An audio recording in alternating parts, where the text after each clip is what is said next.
اچھا، بنیادی طور پر ایک سوال یہ بھی کیا جاتا ہے کہ اگر کوئی شخص بھول کر پانی پی لے یا بھول کر کچھ کھا لے، جیسے نارملی یہ جو رمضان کے ابتدائی ایام ہوتے ہیں نا، پہلا روزہ، دوسرا روزہ، دوپہر کا وقت، شام کا وقت، خاص طور پر پہلے روزے کے ناشتے کا وقت، تو چونکہ نارملی ناشتہ کرنے کی عادت ہوتی ہے، تو بھول کر کھا لیں یا بھول کر پی لیں تو آیا اس سے روزہ جائے گا یا نہیں جائے گا؟ تو یہاں پر تھوڑی تفصیل ہے، میں اگر چاہوں تو ٹو دی پوائنٹ بھی جواب دے دوں، لیکن تھوڑے سے میں یہاں پر اصول ذکر کر دوں تاکہ آپ تمام کا یہ مسئلہ بنیادی طور پر حل ہو جائے۔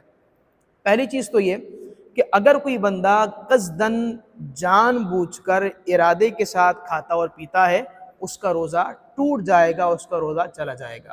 دوسری صورت یہاں پر یہ ہے کہ وہ بندہ کہ جس کو اپنا روزہ یاد ہو لیکن وہ جان بوجھ کر نہیں کھا رہا بلکہ کرنا کچھ اور چاہتا تھا، یا کھلانا کسی اور کو چاہتا تھا، یا چیز کو کہیں اور رکھنا چاہتا تھا، انجانے میں وہ چیز اس کے منہ کے اندر آ گئی اور حلق کے ذریعے اس کے پیٹ کے اندر چلی گئی اور اس کو اپنا روزہ دار ہونا یاد تھا، تو پھر اس صورت میں بھی اس کا روزہ چلا جائے گا۔ پہلی صورت اور اس صورت میں فرق یہ ہوگا کہ پہلی صورت میں اس بندے کو اگر روزہ یاد تھا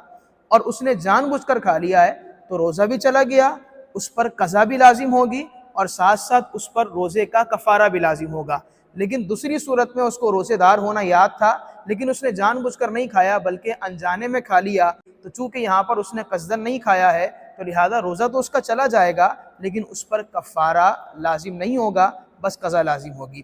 تیسری صورت اس کی یہ ہے کہ انسان کھا تو جان بوجھ کر رہا ہے لیکن اسے اپنا روزے دار ہونا یاد نہیں ہے۔ جیسے میں نے مثال دی نا کہ شروع کے جو ایام ہوتے ہیں،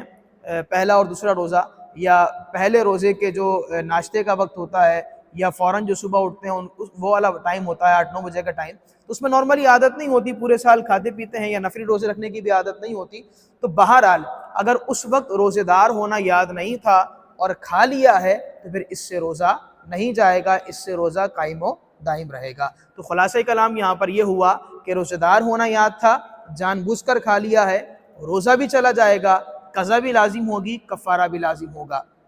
روزے دار ہونا یاد تھا، انجانے میں کھایا ہے، روزہ چلا جائے گا، قضا لازم ہوگی، کفارہ لازم نہیں ہوگا۔ تیسری صورت یہ کہ روزہ یاد